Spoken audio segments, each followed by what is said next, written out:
What's going on, everyone? Welcome back to another episode of the Primetime Sports Podcast, hosted by Joey Malari. So, as I said in my last episode that I just recorded a few minutes ago, I got the sports guru, Mike Hurley, here live on the podcast to talk about the Bruins offseason, talk about Patrice Bergeron's retirement, and also what he thinks about the future of the franchise and Don Sweeney's offseason and his thoughts on Don Sweeney as a whole. And then we'll also get into talking about the NFL as well. We're going to talk about the diminishing running back market and then also talk about the comparison between Lawrence Taylor and LaDainian Tomlinson. Who is the real LT between Lawrence Taylor and LaDainian Tomlinson? This is an argument we've had for years. I'm going to do it here live on the podcast to figure out who the real LT is between those two NFL legends. So give me 1 second. Going to get him on. I'll be back with you guys in just 1 second. Thank you.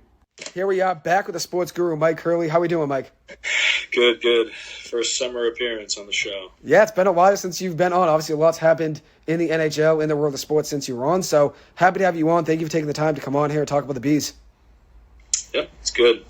So let's start off. Patrice Bergeron's retirement. Obviously, that's tough as a big, longtime Bruins fan. I know you've always been the biggest Patrice Bergeron fan, the biggest one I've ever met in my life, probably the biggest one in the world. So obviously, this is a tough time for you here, obviously, with him retiring. But at least he does go out on a high note. He was still a very good player when he did go out. And that's one of the things he noted in his press conference from the other day was that at least he did go out on top of his game. So it wasn't like he retired because he wasn't good at hockey anymore. He just felt like it was the right time. But what are your thoughts on Bergeron's retirement as a whole? Oh, it's sad. That's sad to see. It's like Tom Brady leaving the Patriots. Except for me, I cared a little bit more about Bergeron leaving the Bruins. You got to watch more games. Football's on once a week, hockey's on like 3 times a week. So a lot more of a weekly routine or a daily routine watching the Bruins with Bergeron for all those 18 years, and never had the riff or drama that Brady had at the end. Obviously, the winning wasn't the same, but I think under Bergeron's tenure, the Bruins were possibly the winningest team percentage-wise. It was in that run. So they were. It was a historic team. Only with the one cup, but they made it to 2 others. And I had a little debate with somebody the other day about you'd rather just lose in the first round than go all the way and lose. But I think the memories, although it's sad, it's always better the farther you go in the playoffs. You want to watch a team play in playoff games. So. Yeah, I think I've been in the middle of deciding between whether or not losing before the playoffs or losing in the playoffs. What's better? If you lose before the playoffs, you get a better draft pick. That's one positive. If you lose in the first round versus losing in the finals, it's not really that big of a difference. You end up with, let's say, the 31st pick rather than there's 33 teams, right? The NHL, so you end up with the 31 teams. 32 now in the NHL. 32. So you end up, okay, I was right originally. So you end up with the 31st pick rather than ending up with the 23rd pick or whatever if you lose right away. But I think when you look at it, there's 2 different sides to it. Do you want to lose early and get a higher draft pick, or would you rather make it all the way and have a chance of winning?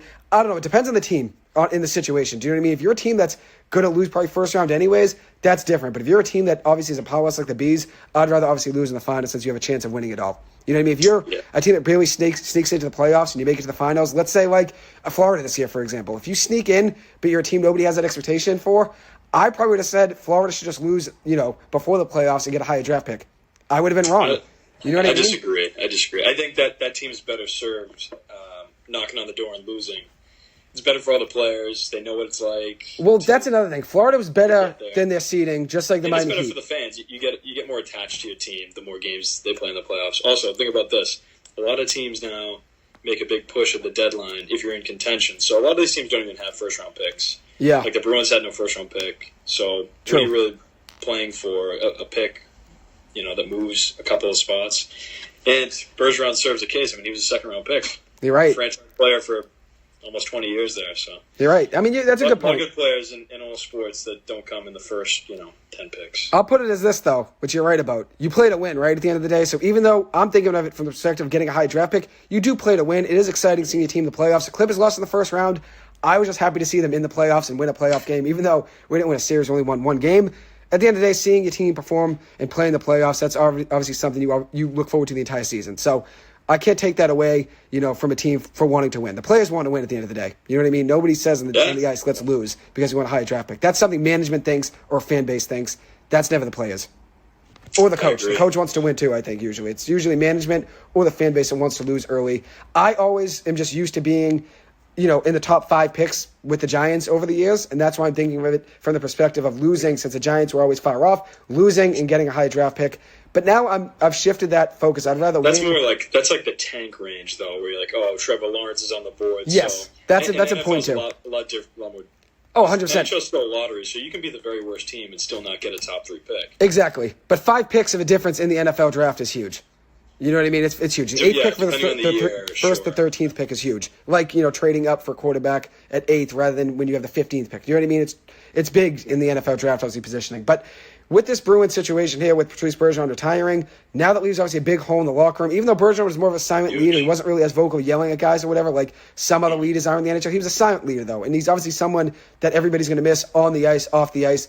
What do you think the future holds for this Bruins team now? And without Patrice Bergeron, David Krejci, I mean, that's another thing you could question if he's going to come back. But what do you think the future holds for this Beast team? Probably gone. My quick take there, he's probably gone too. I think Krejci's gone. I mean, he didn't play 2 years ago, comes back for 1 year. I think that was just let's see what happens. Let's go all in, lock in for one season, one last ride. And I think that's it for Krejci. Even though he was pretty good this year, 16 goals, 40 assists, 56 points in 70 games. Yeah, he scored a goal in the last game too. He did. Thought he would play well. But this is just... you're right, though. He did score a goal. He was still productive. But this is just a sad moment for the Beast franchise. You lose a guy in Bergeron who was there 19 years and Krejci who was there for 16 if he does ultimately retire as well. Yeah, obviously the team's going to probably regress on paper, definitely. You have no Bergeron. Assume you have no Krejci, no Hall. That's already losing a lot, So talent-wise, they're not at the level that they were this past year. And without having first-round picks this past draft or next draft, not that the Bruins have been great at drafting first-round picks anyways, but they'll probably be a little worse on paper. They're not going to go break that regular season record again, but I still think there's enough on the team to be in the hunt for the playoffs, so I expect them to still, be in the hunt for the playoffs. You got McAvoy, you got Marchand, Pastrnak, Ullmark, Lindholm. The team's got too many good players to not be in contention, at least to make the playoffs. 100%. I'd agree with you. I think they still are going to be in the hunt. I still think they might even sneak in maybe as the last team into the playoffs. I mean, there's too much talent in this team to just quit and say, let's blow it up. I think there's obviously a situation for some teams. It's a league where as long as you get in, look at Florida, look at Seattle, look at the Kings. I was just going to say, you have a chance, so. Some teams are in the situation that the Bruins are in, and you could say, oh, it's a good idea to break things up and just quit. But this team has too much talent to do that. It's not like the Bruins don't have any talent. Like you said, they still have Pastrnak, Marchand, Ullmark, McAvoy, Lindholm. This team still has a lot of talent, so it's very different than another team that just loses their best player. If you lose your best player on some teams, yeah, you might as well just blow it up because you're not going to, contend it. Let's say McDavid's gone from the Oilers, and maybe they still could contend, but they're definitely not going to win the Stanley Cup. They'd still be a playoff team, probably. Yeah, maybe. Pacific's kind of weak, so maybe they would. Yeah, there was a couple of years, 2 of the worst years that I felt bad for Bergeron were, I think when Claude was near the end and Chiarelli was near the end, they missed the playoffs as the 9 seed twice. Yeah, 1 year just by a point. You'd much rather just get in and see what happens because you're taking away 2 playoff runs for Bergeron. Ultimately that's tough to swallow too. I remember that. You'd rather see like a 2019, as awful as it was. I was at the Game 7. It was terrible to see, but you get to live with them for a couple months on the run, and there's still great memories that the teams have from those runs. I think it was a 7-game series against the Leafs opening round. So yeah, you did. That was great. You did go to support them in Game 7. I know you're the biggest fan, so it's great having you on here to talk about them. But one thing you did mention, the Bees did miss the playoffs 1 year, but I think a point. Pittsburgh snuck in right before them. The Flyers also. Oh, was it Flyers? Yeah, the Bees only missed the playoffs that year by a point or 2. I think they had like 100 points, but they missed it because of all those overtime losses. If they won more of those games in OT rather than lost, that would have been difference of 2 points versus 1, if I remember right. I think 2015 rings a bell. I think that's the one I was going to say. I was going to say it was probably like right around the time we were working together with the Tynan, like 15, 16, somewhere around then. Yeah, and that was the year Sweeney came in as GM. They stockpiled, had 3 first-round picks, and missed. I don't think that, like you said, those draft picks, it's nice to see them, but if they don't pan out, I'd rather have the playoff memories than a couple guys who don't make the team. That's a good point. That's a Brusk, but he's, still got him. He's not Barzal, Chabot, Kyle Connor even. Barzal they could have had. All those guys were drafted after him. Barzal could have been the guy there, but let's get your thoughts on Don Sweeney. You just did mention, obviously, those 3 draft picks he had in a row. That's a big part of his tenure. That's a big discussion. I'll let you say it, but there's a big discussion, obviously, always about Don Sweeney and his drafting, and obviously going 1 for 3 of those 3 draft picks is something that people are going to talk about forever. But let me get your thoughts on Don Sweeney as a whole and any takes you have. Yeah, I'm sour on him. I think they got to get rid of him. He's already outlived Cassidy, and look what Cassidy just went and won the Cup. Bergeron now being fully retired, unfortunately, I think that's also Sweeney's fault. I think if you had $5 million there, which they do have, but they have to sign Swayman and Frederick, restricted free agents. Mm-hmm. That's in arbitration right now. If they had real cap management from Sweeney and they had $5 million there for their number 1 center, Bergeron will be back. That's significant money, even for a guy like him. I mean, he played almost for free last year, considering he used to make almost $7 million a year. Mm-hmm. He's worth so much more than that. I can't see him turning down $5 million when he was really right on the fence. It took him a couple of months to come to this decision, and he knew if he comes back to play, he's making $1 million. He's playing for free. It's for the love of the game, which clearly he still has great friends, loves the team, loves the game. I think he'd be back if there was money there for his family too. I mean, no one's gonna not, think about making another $5 million when you got 3 kids, wife, everything. Mm-hmm. Like that's real money. Definitely. I mean, if you look at the team would be better served for it. I mean, we right now have a gaping hole. The top 2 centers. You could say Zacha and Coyle, but I think those guys both are middle 6 players. And Zacha, we haven't seen him play center for an extended stretch. He's only played it, here and there.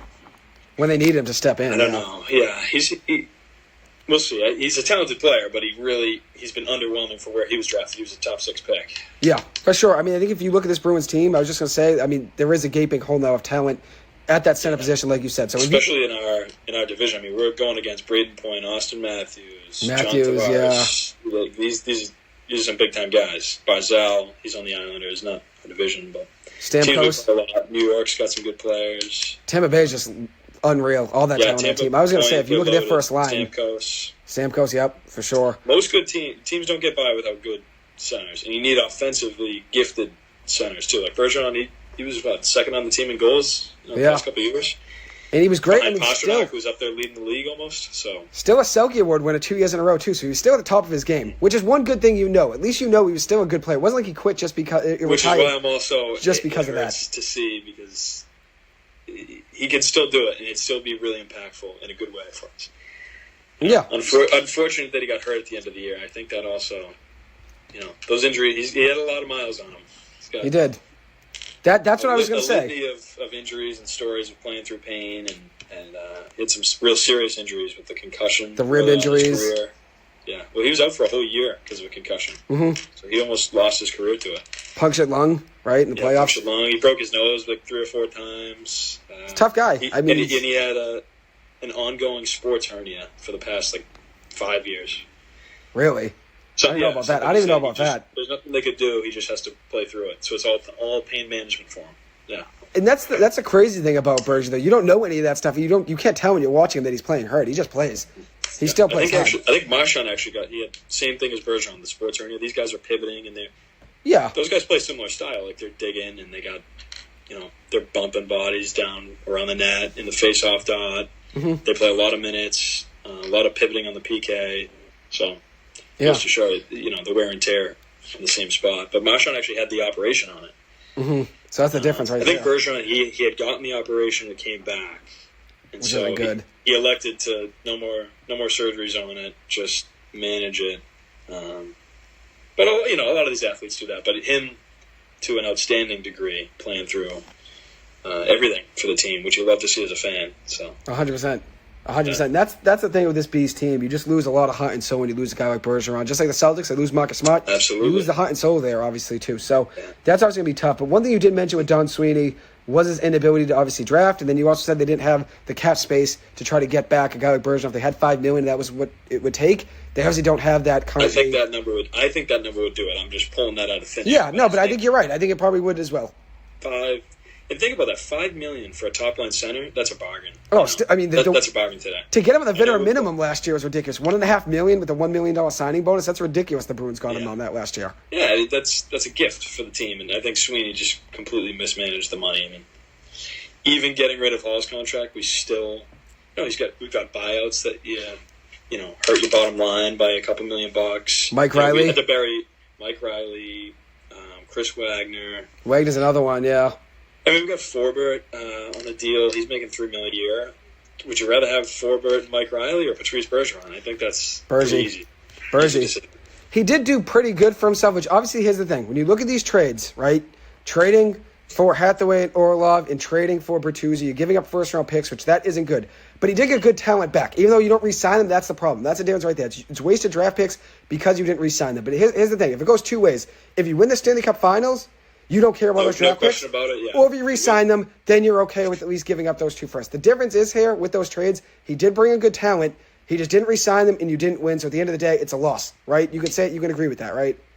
Yeah, and especially if you know that Bergeron's not coming back. I mean, you got to do something to retain the talent that you sold 2 first-round picks for. Yeah, absolutely. It's either you bring them back or you win the Stanley Cup Finals. That's the goal of when you trade a first-round pick. Yeah. Unless they're a complete mess. But Orlov is a good player still. I mean, they called it Bobby Orlov in the first few games. NHL talent pretty well. I mean, even when he brought in Coyle, Johansson, I think Zaka, pretty good ad. Lindholm, I like. Lindholm's a good one, yeah. He was not great in the playoffs. Ullmark, I mean, he's been great. He just won the Vezina. So he's good at identifying NHL talent. Well, Swayman was draft pick, so that's a little different. I think he struggles with the young kids. And it's more difficult inherently because these guys haven't fully developed. They're not even fully grown, but he's really whiffed on a lot of them. And I think another reason that the miles Bergeron had to put on his body over 20 years is there was no one else, aside from Krejci, but he was more of a, and for a time, Krejci was slotted as the top offensive center. They might have played equal minutes because Bergeron was always a PK guy, but by the end, Bergeron was better than Krejci offensively, scored more goals. He was deployed more offensively, and the team went to 2 cup runs with Bergeron as the top guy. Mm-hmm. Absolutely. And I think ever since Krejci lost the Horton-Lucic line, it was always a little bit spottier production. But he's great passer. 100%. Krejci's a magician, skating and then obviously pass too. He's a good player all around. But so now this brings into question this. We're talking about Swayman, obviously, and now he's a restricted free agent. Will the Bruins bring back Jerry Swayman? Obviously going to re-sign him probably, right? They're going to have to, right? He's a restricted free agent. So he's going to be signed. Does that bring into question of whether or not the Bruins should trade Ullmark? Do you think that's a legitimate thing they should consider? I don't, at this point, no, because unless there's, I actually read something recently, I'll have to pull it up, but it was centers that the Bruins could go out and get. There was one name that I thought was decent, and he might be a $5.5 million player. Mm-hmm. So if you get someone in a position of desperate need, and that's why you have to get rid of Ullmark, okay. But I think at this point you have to keep him because now the team's structured around McAvoy, Ullmark, Swayman, Lindholm. It's defensive, defensively stout. Defensive force is there, You got Pasta, Marchand. You have enough on the wings, more or less, to score. If center's going to be the 1 point that you're weak, okay. 1 year in. That's his issue is, though, you should have young guys in the system over a decade, essentially, of Sweeney being GM. I think it's been like 8 years.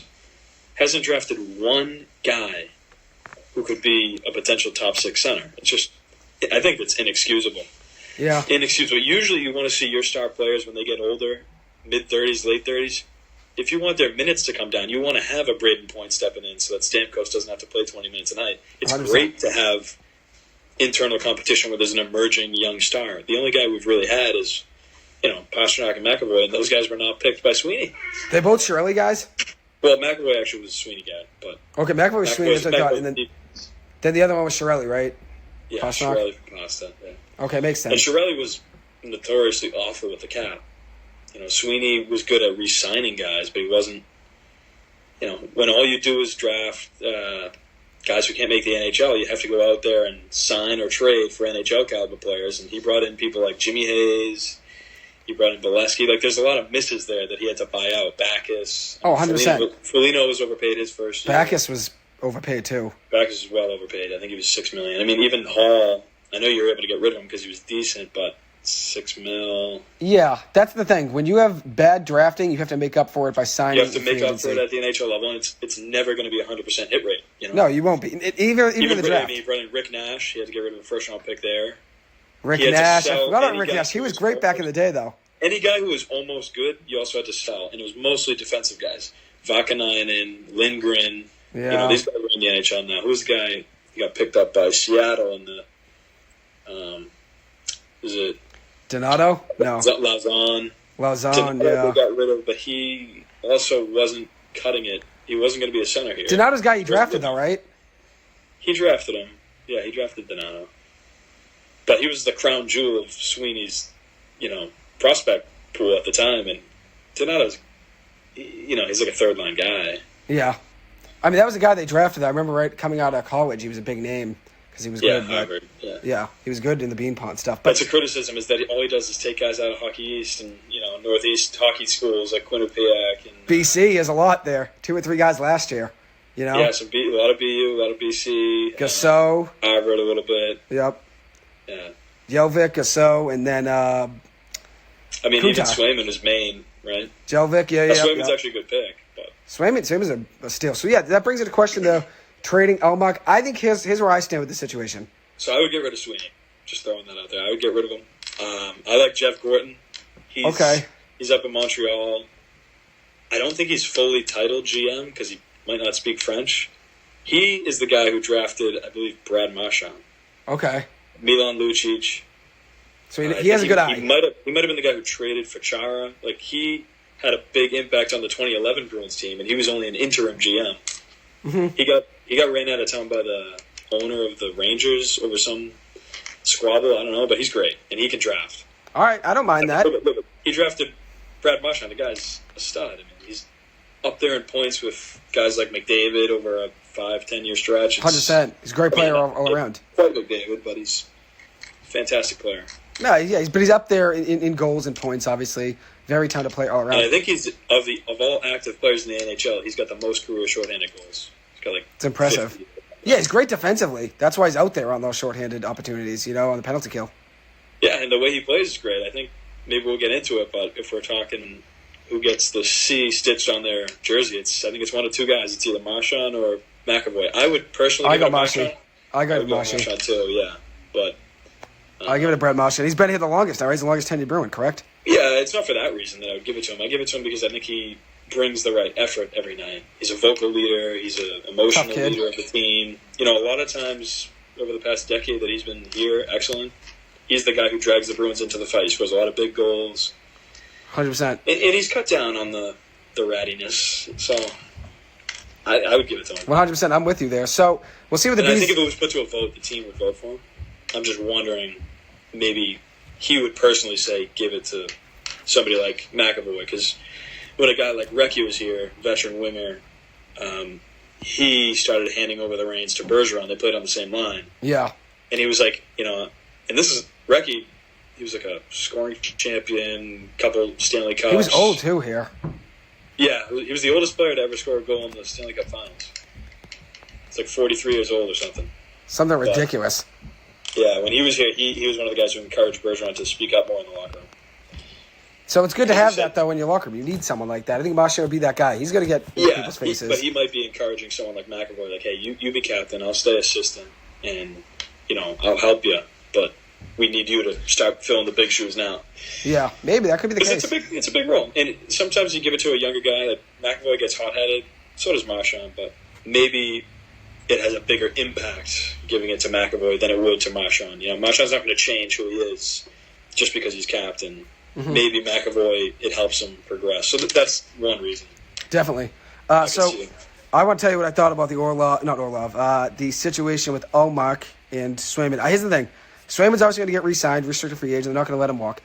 But here's the thing. With Ullmark, had a great season, 46-1, 938 save percentage, 1.89 goals against. Ridiculous season. Then you look at what he did in the playoffs. 896 save percentage, 3.33 goals allowed, against him. Here's my take on it. I was calling for them to pull him. I know you were always a Swayman guy. I mean, he had a very good year as well. 24-6-4, 920 save percentage, 2.27 goals against. Very good season, obviously, for both. Swayman also already had a better playoff record heading into this year than True. Ullmark.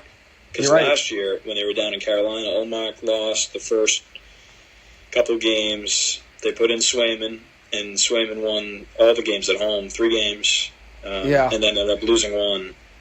On the road, right? On the road, yeah. But here's the thing. 2 on the road, so it's 3-2. Ullmark was 0-2. And here's my take on it, though. I think if you look at Ullmark and you look at Swayman, obviously Swayman's younger, only 25 years old. I think Ullmark's not going to repeat that same success. 46-1, .938 save percentage. That's Especially why I would trade him. Right? Exactly. You lose talent there. But here's the difference. You're losing your best face-off man, so think of all the possessions in the defensive zone. 100%. But here's the problem. I mean, he's on a team-friendly deal, just 2 years at $5 million a year. That's the issue right there. You're trading him away, and it's basically the best deal you could get for a starting goalie. Yeah, I mean, you definitely have to get NHL talent, and it depends who you get back. If you get like a top center back, maybe you don't need a first-round pick, but you can get a first-round pick for Ullmark. I mean, the starting goalie, the Vezina winner this year. I just don't think he's going to repeat the same success. That's why I would think about moving him. Yeah, but there's also something to be said about familiarity. You don't just move on because you can get a good deal. You move on because your team is better for it. True. That's a good point. Because he's ingrained in the locker room. The guys like him. They have 2 starting goalies. Know how he plays. 2 starting goalies, though. It's tough to keep 2 on the same roster. You know? Right, but are these guys who can take on? If you get rid of one of them, the other guy has to play 50 games. So. More games. You're right. Yeah. And be in the playoffs. And it didn't look like Ullmark had the legs for the playoffs. And even Swayman was dinged up a little last year at one point, the knee. I think he avoided serious injury, but he was out for a week or 2. Yeah, you're right. They had Kincaid played that one game against Buffalo. I remember that, yeah. That was earlier in the season, right, though? It was around December. I was going to say November, December. But, so obviously that brings into question whether or not the Bees should I think it's a good luxury. Trade one of them. But if we end up paying $8 million for the 2 goalies combined, a lot of teams pay the top goalie $10 million. So Vasilevsky gets all right. It's not like we're overpaying the position, but because we're overpaying at other spots, we need Ullmark's one of the only guys you could actually trade and know that you're getting value. You wouldn't have to eat any money. You wouldn't have to do anything. Like the reason people think trade Ullmark is because you could trade Ullmark. Teams out there want him. 100%. A lot of teams need goalies. It's a luxury to have 2 good goalies. You'd love to be able to keep them.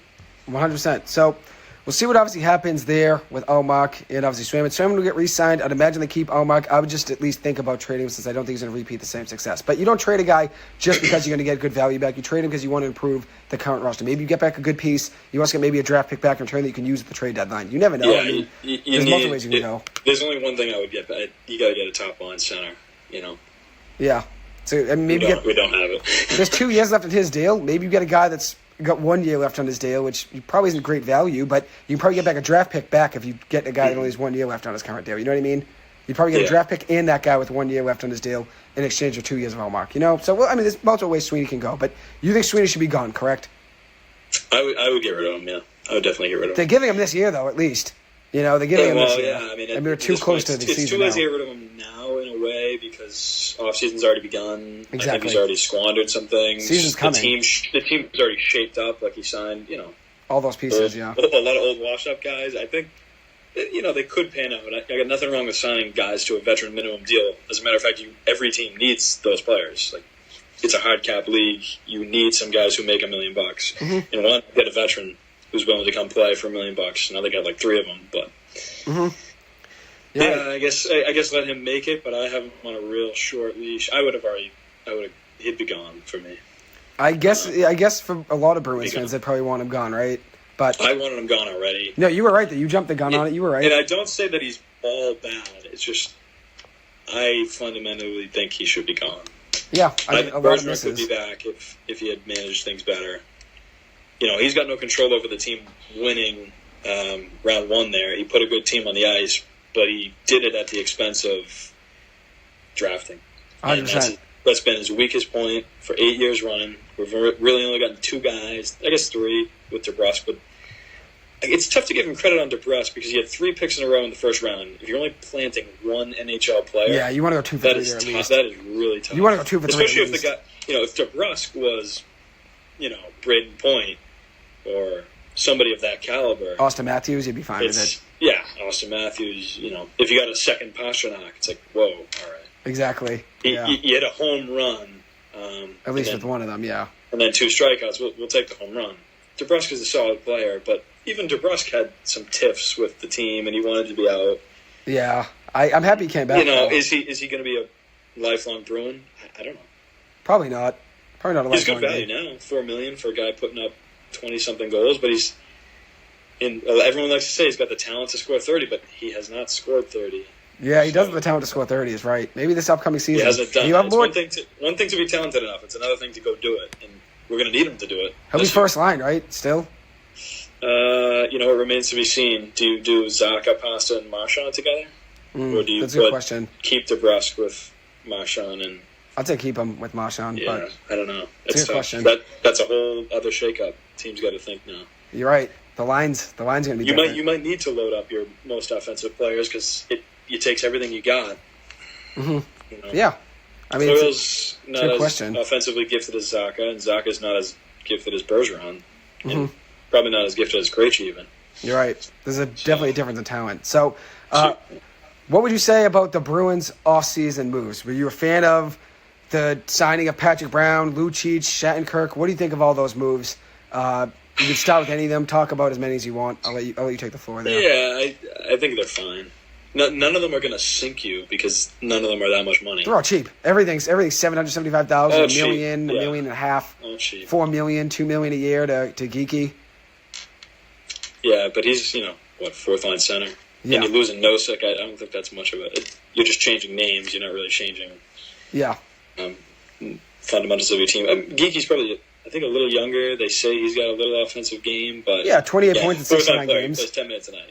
Yeah. I mean, it's not the biggest deal losing, obviously. Nosek. Yeah, Luch, I don't expect anything out of him. 35 years old. James Van Riemsdyk, He's I would have old. liked him a lot better if Bergeron was still here. I'll tell you why. For the power play, you got a guy making $1 million. He can't skate.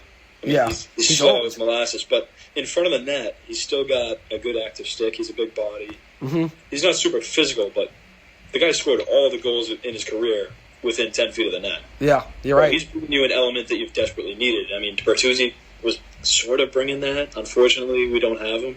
Mm-hmm.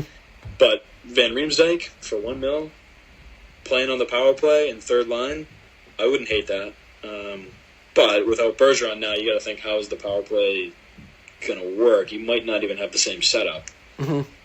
You're right. It's going to be different. You could put Zacha in the middle, I guess, but no, you really want the puck to be in Marchand's hands, Pastrnak, McAvoy, Lindholm. Mm-hmm. It's going to be up on the umbrella a lot. You're right. I mean, it's a big difference, obviously, now without you could just put Coyle maybe on the power play and hope to crash the net a little, but he doesn't finish. No, he doesn't score. He doesn't. I think Van Riemsdyk's still capable though of 20 goals. I'd say still capable. I mean, he had 21. Yeah, because 24 goals in 2021, power play, 2022 season. 15 power play goals.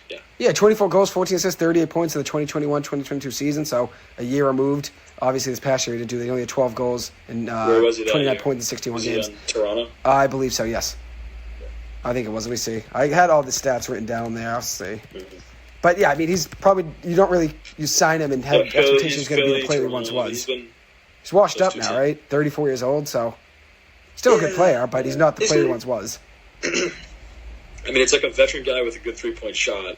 If you're decent in front of the net, that was Philly, by the way. He was with when he did that. Philly, yeah. He went Philly for Philly. He was on Toronto. He was back on Philly. Yeah. Philly for 8 years overall in his career, and then Toronto for 6. Yeah. Last on Toronto in the 2017-2018 season. So yeah, you're right. He went back to Philly after, but I mean, he's not the player he once was. He's not going to solve the power play issue where we can't get in the zone because the guy can't skate.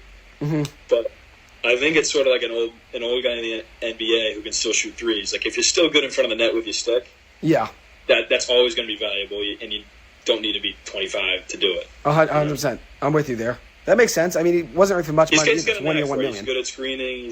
Gets his stick on pucks. Yeah, a lot of experience too in his career. He's played in the playoffs. For $1 million player, gets you like 18, 20 goals. That's huge. That's huge, obviously. And they had a lot of value deals. Kevin Shattenkirk from Anaheim, 1 year, $1.05 million. 34 years old, the defenseman. They're trying to replace Clifton there.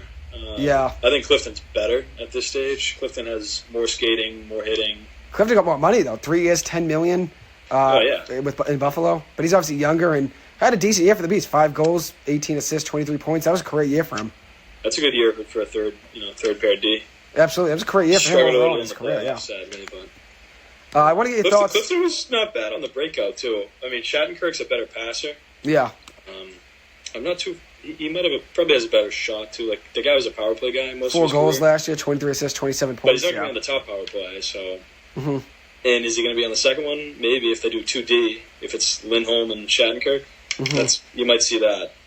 Definitely. Yeah, I mean, there's a lot of ways they could go about the pairing, so we'll see what he's another BU guy. Coach Montgomery decides to do, right? But what are your thoughts on the Tyler Bertuzzi situation? Goes to Toronto on just a 1 year, $5.5 million deal. That was a big storyline in the offseason was the Bruins. Are they going to bring back Tyler Bertuzzi? And they ultimately didn't get to bring him back, unfortunately. He had a good year with the Bees. In the 21 games he played, 4 goals, 12 assists, 16 points. Even 10 points in the playoffs. Yeah. Exactly. He scored in the playoffs, too. He was a good player overall. And the Bees traded a first in 2024 and a fourth in 2025 to get him. And now that trade looks like a loss since you didn't win the Cup and you didn't re-sign him. What are your thoughts there on the Bertuzzi signing? Toronto. Yeah, fireable offense, number 2. losing the 2 draft picks is tough. Completely, I don't know. I liked Bertuzzi. I think if you could have kept any of the 3 guys... between Bertuzzi, Orlov, and Hathaway? Razor thin between him and Orlov.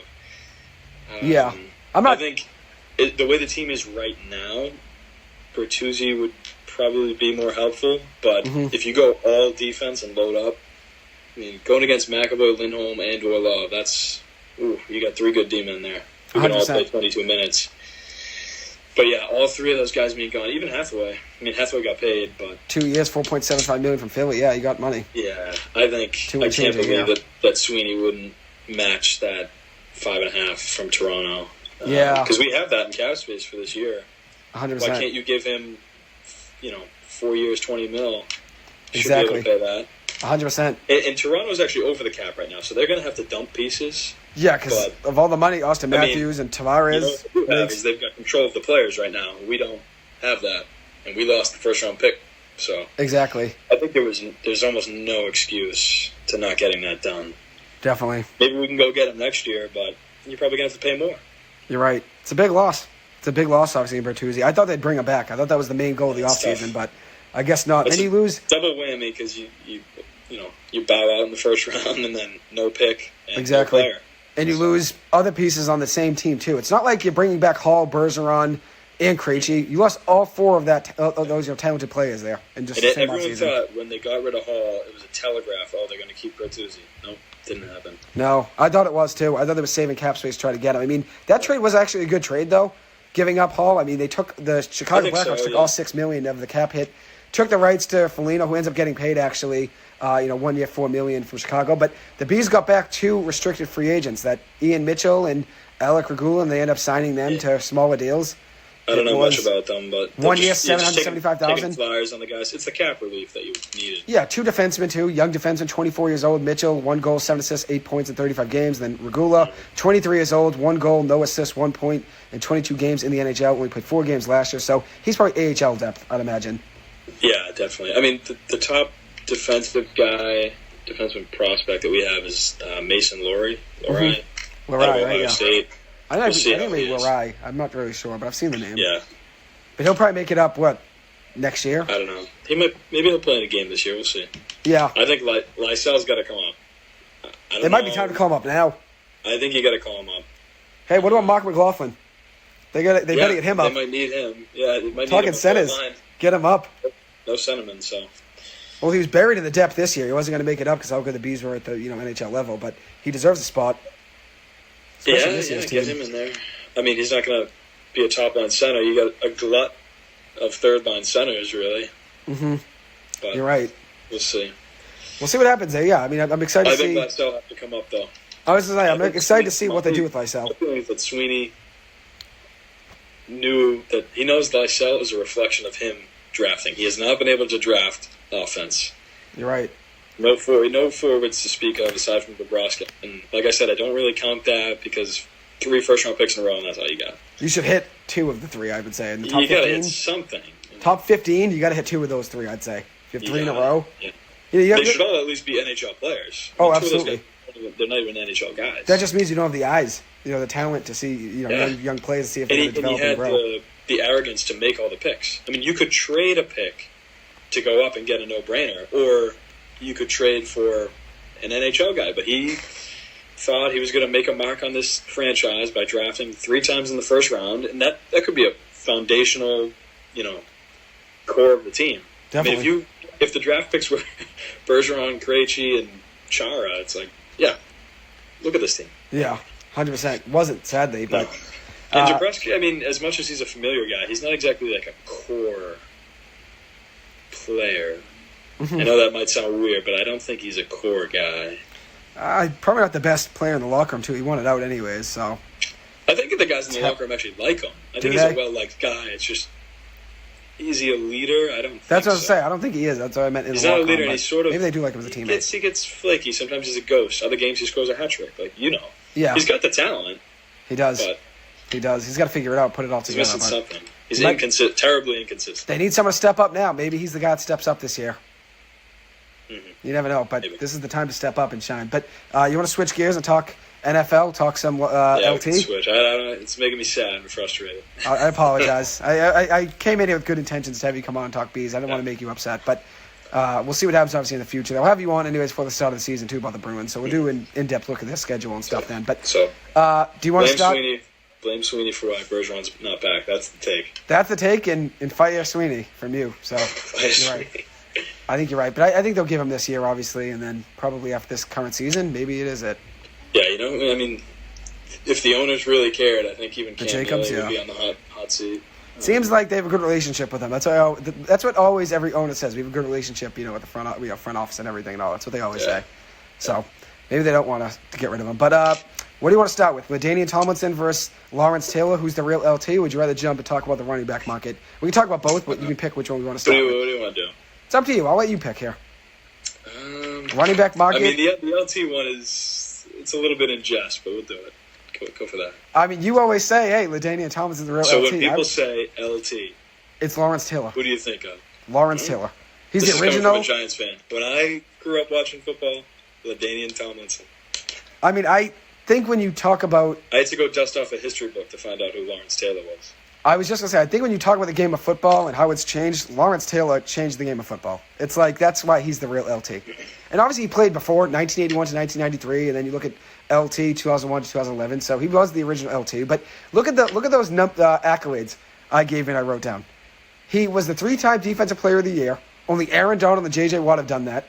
10-time Pro Bowl, 8-time All-Pro, 2-time Super Bowl champ, 1986 NFL MVP, and then was a Hall of Famer as well. Just like LT, they're both Hall of Famers. But here's the difference. Taylor was the Defensive Rookie of the Year and Defensive Player of the Year in his rookie season 1981. The only player to ever win the Defensive Player of the Year as a rookie. Also... Yeah, but, Micah Parsons was about to win it the other year. So. He was close. And I don't think Parsons is LT. But I do not think he is LT. But they were showing those comparisons. Is it outlandish? No. Here's the difference here. I think they're both very good players, but if you look at what LT did in his career, my LT here, Lawrence Taylor, which obviously LaDainian Tomlinson had a terrific career himself, even that, one ridiculous year that I'm sure you'll talk about in just a second. Lawrence Taylor, though, did win MVP, and he's one of only 2 NFL defensive players ever to win MVP. Alan Page and Lawrence Taylor. Obviously, he had that great 1986 season where he played 16 games, 20 and a half sacks, led the league that year, and also was Defensive Player of the Year and NFL MVP. But I'll let you talk about LT in that 2006 season that you always love to refer to when you talk about LaDainian. Well, yeah, before we get into running backs, think about this. 16 games, 31 touchdowns. Yeah. You got quarterbacks who don't even put up 30 touchdowns. Mac Jones, DJ, did either of them get 30 this year? 31 touchdowns is a lot. I mean, for any player, running back or quarterback. I mean, more quarterbacks throw 31 now in today's day since the passing league, but 31 touchdowns still means you throw just about 2 a game, which is still pretty good on average. Especially if you're if you have a team that's a running team, throwing 2 touchdowns a game is impressive if you run the ball. Yeah, and I don't know how this total league scoring has been since 2006 to now. But it feels like, this is how it feels. It feels like there's more scoring in today's game. Yeah. The rules are all slanted pass heavy. You could change a game with just one pass. But you still don't see any players sniffing 30 touchdowns. No, you don't. I'm with you there. I mean, think about that, 1,815 yards. I mean, that's ridiculous. guys get in the high teens, and then they kind of peter out near 20.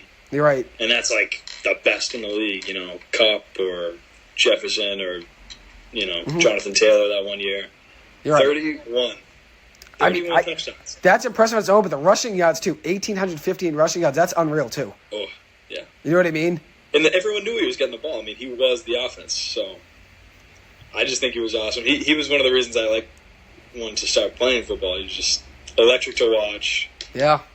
He was a legend. They didn't have enough playoff success. I mean, that's where Taylor's got lucky. But, I mean, he had Bill Belichick. For 2 Super Bowls. Together, so. 2-time Super Bowl champ Lawrence Taylor. But everyone knows Belichick's the one who made LT. Yeah.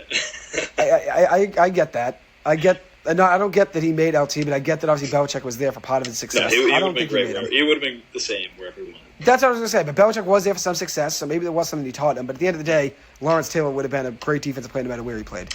But I think wasn't that Parcells' selling point to LT? He's like, why do I have to listen to this guy? He's like, this guy's going to make you a Hall of Famer. Yeah, it was something like that. I mean, when Belichick talks about his career, he always says he coached the best offensive player in NFL history in Brady, the best defensive player ever in Lawrence Taylor, and the best special teams player in Matthew Slater. So, yeah, I mean, special teams, Slater, maybe. I don't know. I mean, it's tough to say special teams. Who's the guy? Kick returner. There was a different guy that he actually did coach on the Patriots. Cordero Patterson. Not Deli Patterson. Well, I think maybe Devin Hester's the best special teams. Yeah, true. Player. That's hard to predict. Hard to say who's the best special teams player. But you can say kicker or kick returner. But the other guy, there's a guy who has the most tackles all time on special teams. It's 200 something. I'm not sure. He played on the Pats and the Dolphins. I'll look it up right now. Look him up. I'm blanking on the name.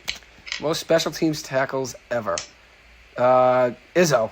Larry Izzo? Yes, Larry Izzo. Yeah. Larry Izzo. 275 That's special teams in 200 regular season games, plus 23 tackles and 21 postseason games, too. Wow, he was pretty good tackler.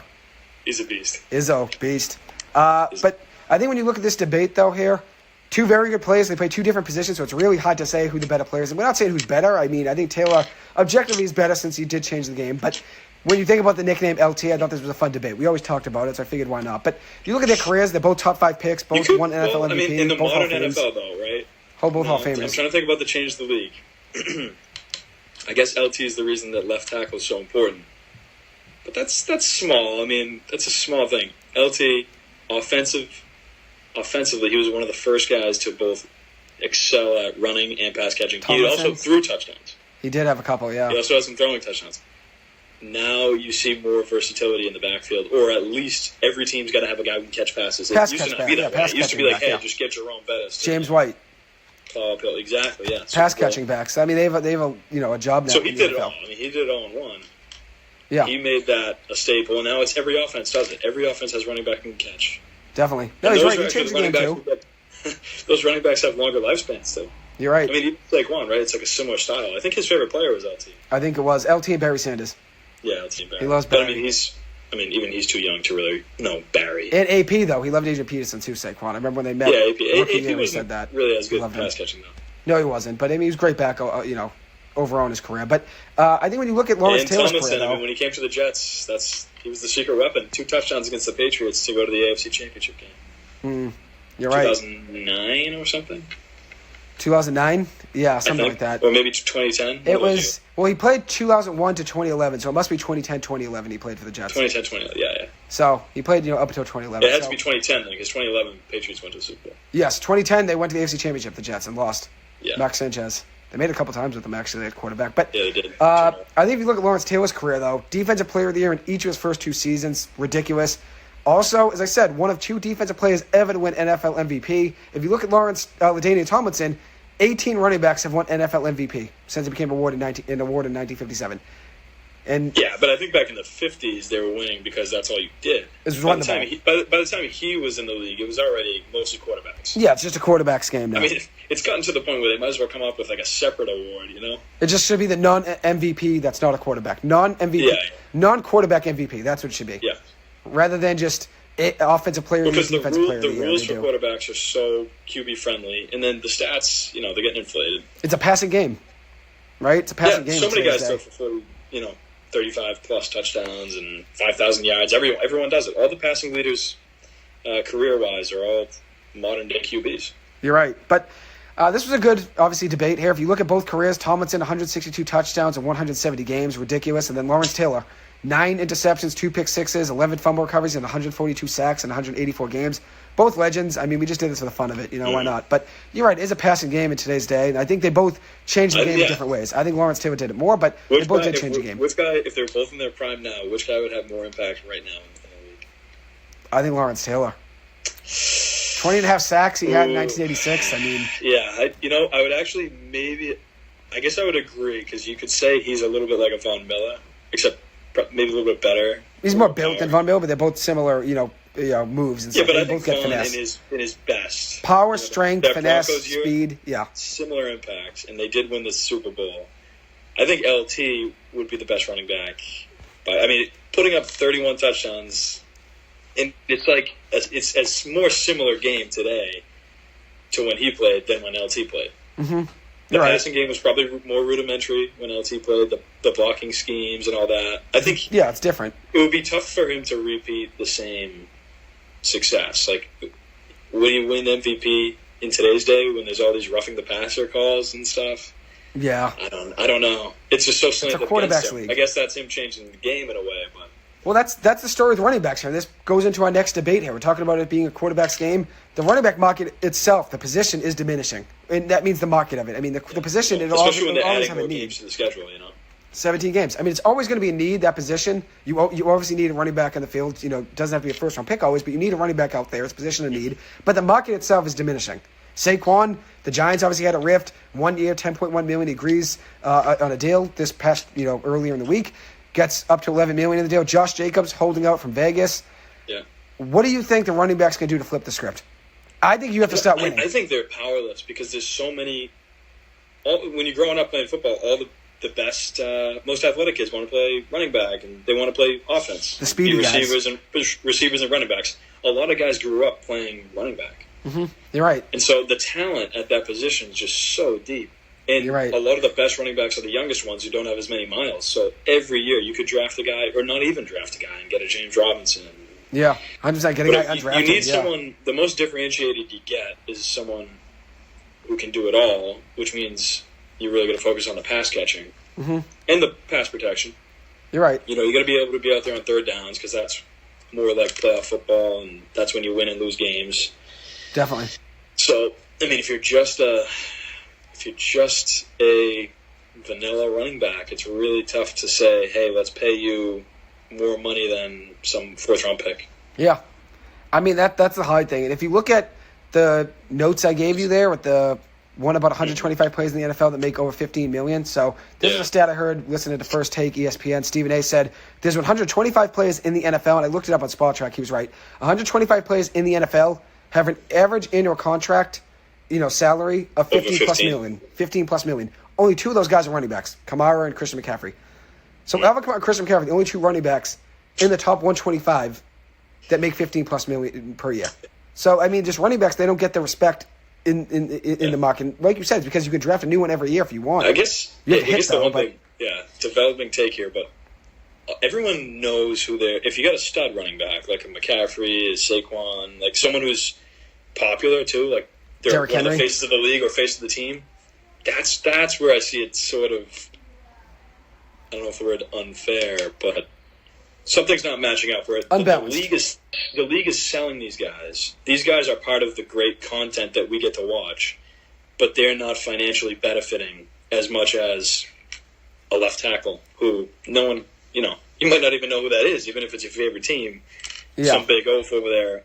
We know he's important from an execution standpoint because he keeps the quarterback upright, but people come and sit in the seats to watch running backs go make amazing plays and score touchdowns and You're right. That's a great point. Juke, and they're great athletes and fun to watch. So they are the reason people go watch the games, but they don't get paid the way they don't get paid up to what their financial value probably is. Definitely. To the league.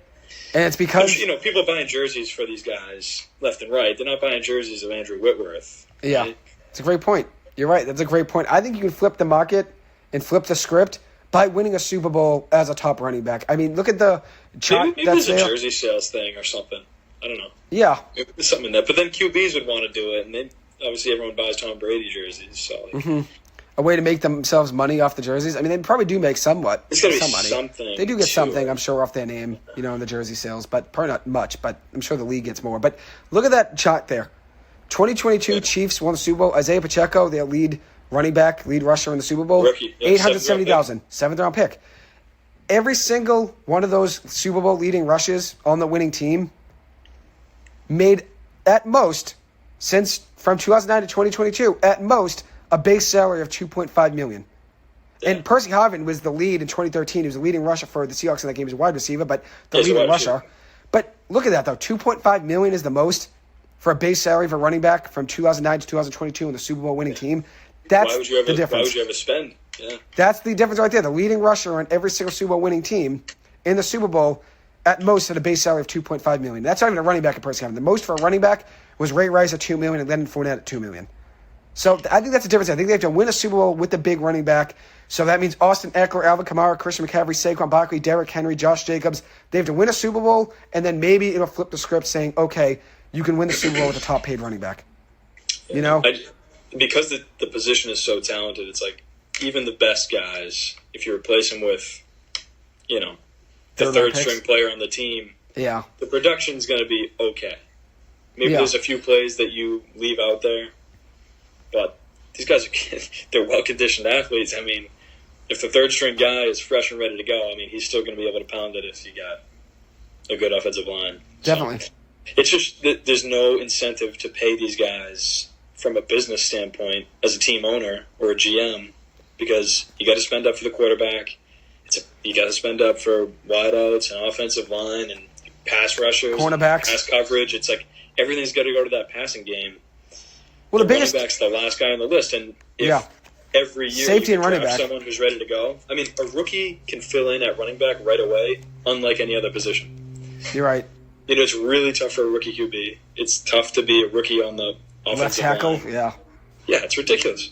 I mean, wideouts, you see some of it, but even those guys, it's not right away. A rookie running back first game can go for 200 yards. You're right. I mean, look at that guy in Houston. It's a simple Damian Pierce. He was great this year as a rookie. It just relies on athleticism. Yeah, you're right. You just go out and make plays. See a hole and you run. You hit the hole and obviously juke a couple of guys, and there you are. Running 50 yards. You're right. But that's the problem. Something doesn't line up with the marketing of these running backs for the league and then how much they get paid. That's the discrepancy. But in terms of putting together a Super Bowl winning team, I'm paying everyone else first because all these teams win with, low budget running backs. You're right. You win. And if you spend big on a guy and he gets hurt, Well, that's why they would rather win with a running back on, the rookie contract, or you franchise tag them for a couple of years. You draft them in the first round, like Saquon Barkley. Yeah, if he's really good, You have a 50-year option you pick up, and then you can franchise tag them a couple of years, and then you say, oh, the shelf life's already over of them. Let's go draft another running back. That's the issue. It's because there's a precedent set by, I think, the media and ESPN always saying you can never win with the Super Bowl. You can never win a Super Bowl with a running back that makes, let's say, $7 million a year or $8 million a year. That's the difference right there. I think it's the whole narrative for the last 10 to 15 years. You can't win with the top-paid running back. And that's why running backs don't really go high in the draft, too. I mean, Saquon Barkley was a second overall pick. Leonard Fournette was a top 5 to 10 pick as well. I think if there was a redo, too, Barkley probably wouldn't have been top 5. I still don't mind the pick by Dave Gettleman at 2. I don't think he would have gone there if it was this year, even if he... But in that draft, though, you look back, Josh Robinson, Allen was there. What was he, 6'7"? Bijan Robinson was the 8th overall pick to Atlanta this year. I think that's about as high as anyone's ever going to go. Again? Well, here's the thing. I think so. It's tough to say. How good do you have to be as a running back? And how bad does the quarterback and pass rusher market have to be for a running back to be a top pick? You're right. Every other position really has to be a real down year. Yeah. I mean, that's the thing right there. Najee Harris was the best player on Alabama, and he went 22 or something. Yeah, late first. Yeah, but that's the difference here, I think, with this whole entire running back market, right? The whole mindset is drafting a running back, probably not high again. Probably won't be another second overall pick running back for a while. I think third round is where you go. Because there's a whole incentive to drafting a guy mid rounds, get everything you can out of them, and then just draft another one in the third round like 2 or 3 years later. That's what the whole mindset is by GMs. But here's the difference. When you have a guy like Saquon Barkley... Look at all the guys on the street right now that you could get. There are some free agent running backs, Dalvin Cook being one of them. Is he going to be a Patriot or not? Let's hear your thoughts on that. No, I don't think so. That's the whole talk, though, in town. He's still running back. Still free agent running back. Probably going to the Jets. He was with the Jets today. And they said the chances could be likely, but I still think Miami might be in the mix there, even though Miami doesn't seem that interested. I think he wants to go to Miami. So yeah, I got no interest. I don't think he doesn't upgrade us. Ramondre Stevenson's younger too. Better pass catcher. Even if they're exactly the same, Ramondre is younger and doesn't have the shoulder injury. And he fits the system too. Doesn't have the shoulder injuries. Yeah. And Dalvin Cook has the knee injuries too. Obviously towards the ACL before. So that's also big. I mean, look at Damian Harris is perfectly fine, but here's a point he made. And he's gone. He's actually a better touchdown scorer than Ramondre. He's with Buffalo now, right? What? Damian Harris is with Buffalo now, right? He's with the Bills, yeah. Bills, yeah. He's a better goal line back. You're right. I mean, he does score the touchdowns. But I think he had, 18 touchdowns that 1 year? Yeah, I think it was 15. 15, maybe? I think it was 15. But you made a good point about the whole entire running back situation, that you can obviously draft a guy, mid-rounds. 15 he had in 2021 with 929 yards. But here's my argument for drafting a guy like Saquon Barkley second overall. When you have and Bijan Robinson at 8, when you have a game-changing back, they can flip the game and take over any moment, and the defense has to game plan for them, and they're electric to watch. Saquon Barkley's electric. He can flip a game. Bijan Robinson can flip a game. That's why I don't mind, taking Bijan with the 8th overall. It's mostly in the passing game. Yeah. I mean, Bijan Robinson can catch. You know what I mean? That's the difference. Robinson can catch. Barkley can catch. Any running back in the NFL, if you give them enough of an opening, they can take it to the house probably. Yeah, in college especially. Speed, but in college, they can just go to the outside and it's a touchdown. You know what I mean? They just break a couple tackles. You have to, in the NFL, you got to be able to stop the run. So surprisingly, the run stoppers get paid more than the running backs. Yeah, it just happens. Well, that's the thing. D tackles make more than them. It's like, all right. You look at the highest paid positions, right? In the NFL, the most important, they'd say, to sign: quarterback, left tackle, pass rusher, and D-end, I would say. Pass rusher is probably second. I'd say left tackle's right there, too. And then after that, probably cornerbacks, wide receivers. Yeah, running backs are definitely at the bottom of the list. Linebackers even get more. If you could only have one wide receiver on the field at a time, it would be the same thing as running back. They wouldn't get paid either. You're right, yeah. But it's because you can have four, so many on the field at a time. In the shelf life of running backs, only 3 to 4 years, too. That's another thing, you know? So there's an incentive just to draft a new one every few years. Yeah, there's a ton of talent at wide receiver and running back, but there's usually only one running back on the field at a time, and you put out 2 or 3 receivers at a time. So you need, the depth at receiver goes away faster because every team's going to have, 6 guys on the depth chart. You're right. They got to flip the script by winning. Running back, I think that's the thing. 2 or 3. Running backs, you typically have 3 or 4. One that think you play special teams, and 3 others. And according to a report here right now, Dalvin Cook has 5 suitors visiting the Jets on Sunday. According to reports, chances of him signing with them is high. The Patriots are also working on setting up a visit with him. So we'll see. That's just a live report here of Dalvin Cook. I just don't see the Patriots spending on a running back. No. Have Ramondre. I don't think they're going to get him. Dalvin Cook isn't as big of a need as I thought DeAndre Hopkins would have been. DeAndre Hopkins probably would have fit the system better since you know wide receiver more. But yeah, Hopkins isn't the player he once was, so it wasn't like you're getting the prime DeAndre Hopkins. Still we need good, a tackle is what we need. Offensive line, the Patriots neglected it, though. That's the problem. Yeah. So now it's going to be, the training camp battle, the competition between 2 or 3 guys there to see who gets, some starting spots on the line. But sometimes that can help, bringing in 3 or 4 guys. Obviously, they have to compete. But at the same time, I'd like to draft a guy knowing he's going to be okay at starting left tackle to start the season. Yeah. Even though the battle, it does even out the talent. So you see who's better, and who's performing better and who's listening in drills and who's, setting himself up better in the offense. That's obviously part of training camp. It's a big reason why training camp's a big thing. You can obviously, work out kinks and also see who fits in what position better. But I would like to draft a guy. The Patriots just neglected drafting offensive line. Too. Since okay, this guy's young, he's going to probably struggle at first. He's going to learn. He'll adjust. We have film on him from college. Now let's put him in the NFL, see where he works, and then let's adjust, week by week. I like that more. And you also have it for cheap. When you have an offensive lineman or a running back even, any quarterback, any position in general, right? When you draft them, it's a lot cheaper, obviously, on a rookie contract. That's why you want to win a lot of time with quarterbacks and rookie contracts because you're not paying them heavy money yet that they deserve. Obviously, Trevor Lawrence, he's still on a rookie contract. He's going to get a huge payday just like Joe Burrow. He's going to get paid big time. Yeah. But you'd rather win right now on Joe Burrow's rookie contract, just like Trevor Lawrence, because it's a little bit easy because you can put money elsewhere on offensive line, on linebacker, cornerback, safety, wide receiver, running back even. You can do it on anything else. Don't go too deep down the cap road, though. You can spend as much as you want in the NFL. There's no real cap. Well, you can go around the, signing bonuses and the incentives and everything and all that. Yeah. You do whatever you want. You can move money around. Just how much is the owner willing to pay? How desperate are they for a Super Bowl? Like, you can pay whatever you want. Well, you can go with incentives, too. Make the incentives easy to reach, too. You can probably maneuver with that. If the owner wants to write the check, you can get anyone you want. It's probably the case. You're right. That's it. The NHL is the only league with a real cap. You can't actually put the team on the ice unless it's under the cap for the day. Well, the NBA has a cap. You can go over it with the luxury. The MLB doesn't have a cap, but there's a luxury tax threshold that, if you go over, you pay a certain amount of money per dollar you spend. But those two leagues, you can go over heavily. The NFL, you still have to be technically under the cap, but there are ways a little bit around it. But it's really just on paper. You can... Well, you can maneuver with signing bonuses. Or whatever, it's all different. And here's the difference with the NFL is a lot of the time... Do you think the Texans are paying nearly what the Chiefs pay? No. But here's the thing, though. You can also take money from this year and throw it in next year's cap, and 2 or 3 years down the line, defer money. Yeah. That's a big difference with in the NFL. That guys love doing that. GMs love doing that. Front offices love doing that, sending money elsewhere down the line so you can try to win right now. Let's say, okay, you have a $15 million cap hit this year. We'll take 10 of that, throw it into next year. Now you have a $5 million cap hit this year, 25 next year. But we'll figure something out, probably try to trade you maybe, next year with a draft pick, try to have someone, chew that money. That's what a lot of teams do, But that's the story of the NFL now of, running backs. It's a diminishing market. Cap. It's a diminishing market for running backs, though, too, and even without the real cap, they're still losing, chances to get themselves money that they deserve. McCaffrey came over on a plane and played in a game. You don't need to imagine a quarterback doing that. It'd be almost impossible. Yeah, because you need to learn the whole playbook. Yeah. Right. Running back, it's like, hey, we're going to give you the ball this play.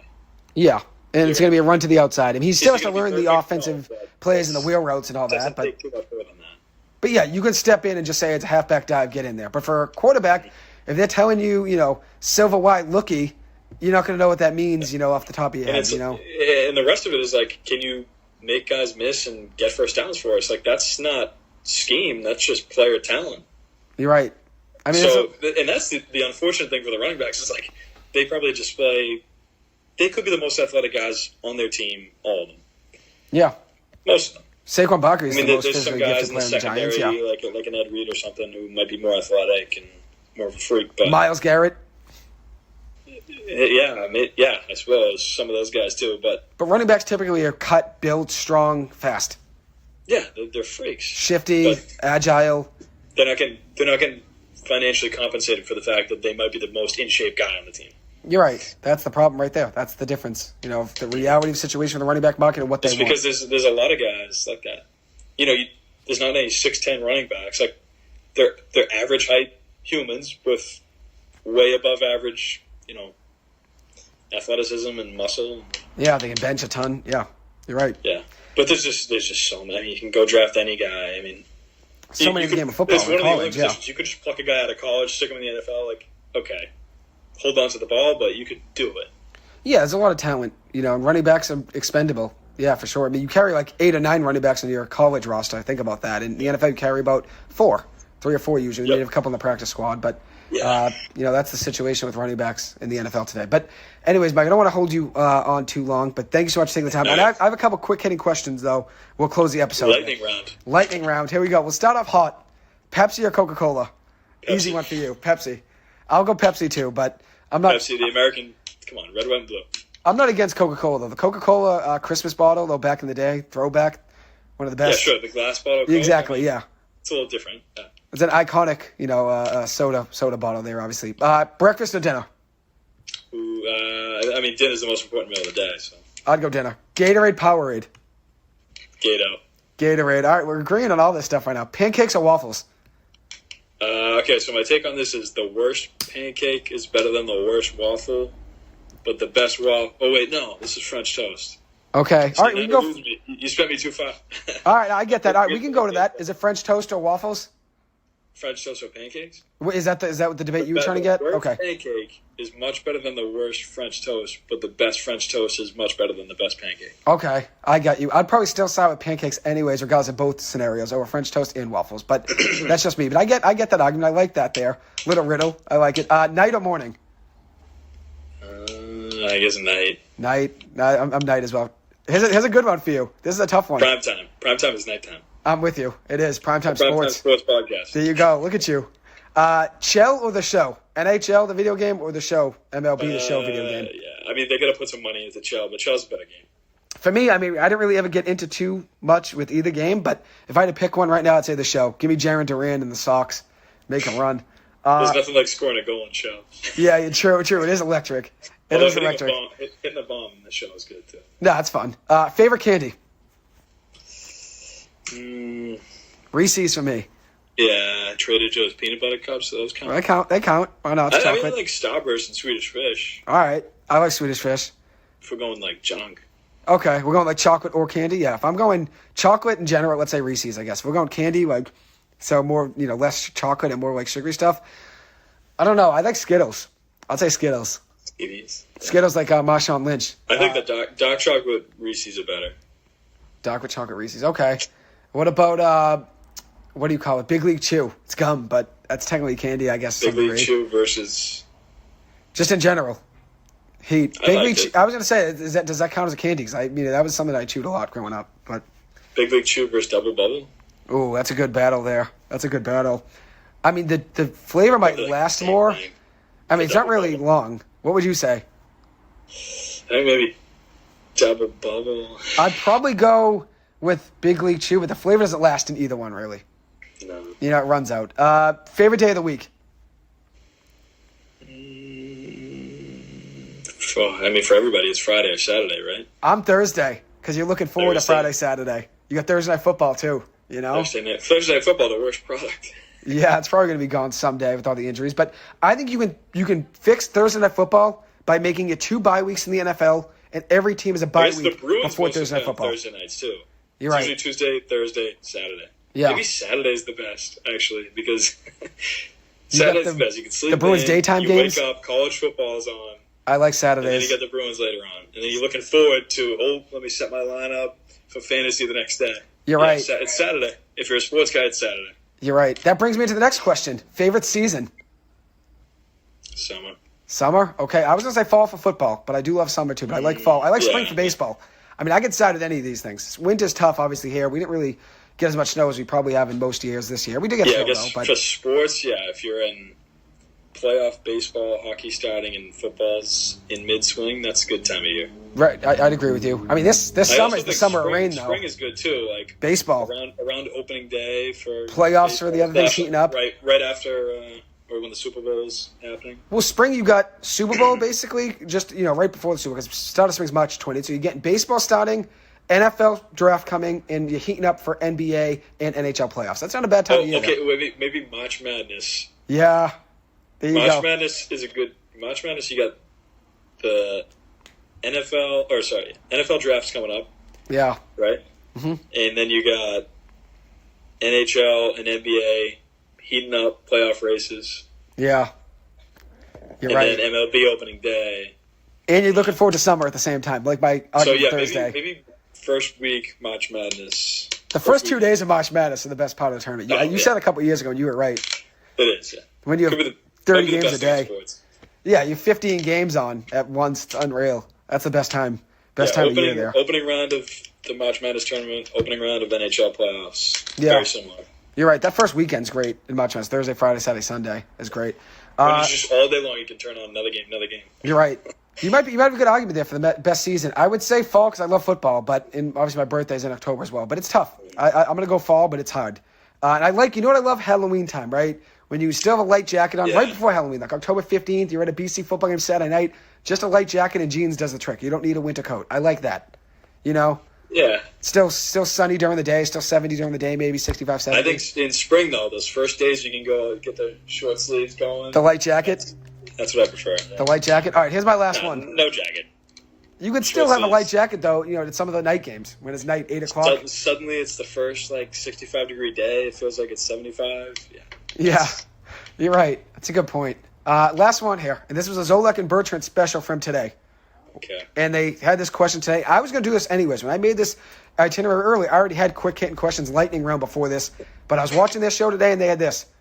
After a long practice in the sun, they were talking about training camp because they were at training camp live today. What's better? And Zoe proposed it here. water or Gatorade after a long practice? You running to the water cooler? You running to the Gatorade cooler? What are you going with? I'm a water guy. I'd probably tend to run towards the Gatorade, I'd say, since I always had a Gatorade in the hot games. But if I'm just sitting in the house and it's harder after a long walk, I'd probably just take water. But if I'm at a game, I'd take Gatorade. Water. Ice water, yes. Ice water. If it's icy water, that's what I want. Ice cold Sometimes Gatorade, ice cold water. Some of those Gatos, they're a little too, thick, get stuck in your throat, kind of. Well, yeah. The water, it's the elixir of life. You can't go wrong. Gatorade's a little bit heavy, too. When you're running, you could feel it, too, sometimes. You know what I mean? Yeah. If you're mid-game. The move used to be you pour out a little of the Gato and fill it with water. And it's like that's what they were saying today. Yeah. They're saying mix a little water with it and thin it out. And it depends which Gatorade you got. I mean, if you have, the Lemon Lime Original or Riptide Rush, those ones, they're a little lighter. They're better. What's your favorite Gatorade? Mine's Frost Glacier Freeze. Unreal. The blue one, light blue. Riptide, light purple. Light purple's good. Lime. Lemon Lime's an original. Yeah, the OG, it's a good one. Yeah, those two I think are the best. I just thought of a very good one here. A very good question. Score a goal in the NHL, catch a touchdown in the NFL. That's tough. I just thought of it. Top of the spot here. I think a lot of people would think I'm going to say score I'm thinking a touchdown. On the biggest stage, you score the game-winning goal or the game-winning catch. Yeah, that's hard. I would say this. I always wanted in my life to score a goal. I think give me the goal. I think give me the goal. I was going to say, I think everybody would think I'd say football, which I love football. I'd probably pick, if I could play one sport professionally, if I was gifted enough to play football, hockey professionally, I would say football. But here's the thing. I'm going to go hockey as scoring a goal because I always want to do the bow and arrow celebration. I think there's a little more the celly. Yeah. You can have fun in the NHL. Imagine if you hit one of those big pasta bombs. That's... Yeah. And you have the sirens going at the Bruins, Yeah. Everyone's going crazy. Crowd's going nuts around the ice, yeah. There's more speed. It's a faster game. You're right. That's a good question, though. If you could score a goal, catch a touchdown. Imagine you were McDavid, fly down the ice, dangle, and score. That's sick. And in the NFL, you could just catch a touchdown, too. The best catch you could do, like a Santonio Holmes or a Moss or somebody. That's cool, but... Mario Manningham. It's close. But, yeah, it's tough. That wasn't even a touchdown. Yeah, it wasn't a touchdown. I'm just talking about greatest catches, though, there. But Mexico bars. That's a good question, though. The best way to, not best way, but the decision between scoring a goal or catching a touchdown. I think that's probably our best debate, actually. That got the. But it's weird. The thing too, catching a touchdown is a little bit more rare than scoring a goal. No one catches 60 touchdowns. You're right. Yeah, you're right. I mean, in the NHL, you score 30 goals, 20 goals. There's a lot of goal scorers. A little bit sweeter. You're right. I mean, it depends on the stage. If it's a goal, in the first week of, November in the NHL where you're catching a touchdown in the Super Bowl, obviously you're going to choose the Super Bowl. But we just had blank circumstances. I think first career goal is also a little more meaningful than first career touchdown. I mean, I just want to do the celly, too. The on one knee, the bow and arrow. That's what I always want to do. So scoop some ice. Exactly. In a big situation. Obviously, you get to skate by the bench, fist bump. That's cool, yeah. You're right. You're right. So that was a good way to end it, though. We'll have another one. We'll have another one of those lightning rounds. Maybe you could propose them next time. I just came up with these on the spot earlier, but I'll drum up some questions. I'll let you think about it. But I'll have you on. Hopefully, in the next couple of weeks, we'll maybe even talk, more Bruins off season, maybe, or maybe getting close to football season. I'll have you on anyways. The next 3 weeks, definitely before the NFL preseason just about ends, is when we did the quarterback rankings last year, first week of September, just about. So I'll have you on before then for sure. But maybe we do a Red Sox episode, something. There's been movement on the list, the hierarchy. There's movement for sure, in mine as well. But we'll get there when we get there. But thank you so much for taking the time. Always, Mike. It's always a pleasure being able to talk sports with you. That's it. It's good to be on. Share my voice. Fire Sweeney. You're the man. Hey, an hour and 20 minutes of Joey and the sports guru, Mike Hurley. What a time. Thank you, Mike, as always. Much appreciated. Summer special. Have a good one. Enjoy the rest of your summer as well. Thank you. Too.